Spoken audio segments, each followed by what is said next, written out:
Lumang bahay sa Bawang La Union, ginawang art gallery. Ating dayuhin sa report.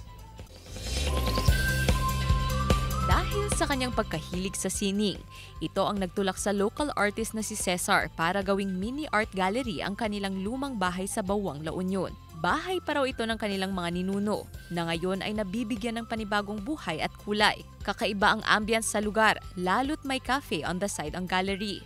Bukas ito sa mga art enthusiast o sa mga gusto lang mag-food trip. Sa San Fernando City, La Union naman, pwedeng dayuhin ng mga photography enthusiast ang 250-year-old church ruins na Pindangan Ruins kung tawagin.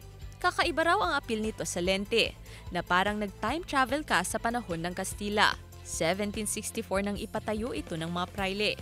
Bukas sa publiko ang Pindangan Ruins, ngunit mahigpit na pinapanatili ang kalinisan sa lugar. Gab De Luna para sa Mornings with Jimmy Regional TV.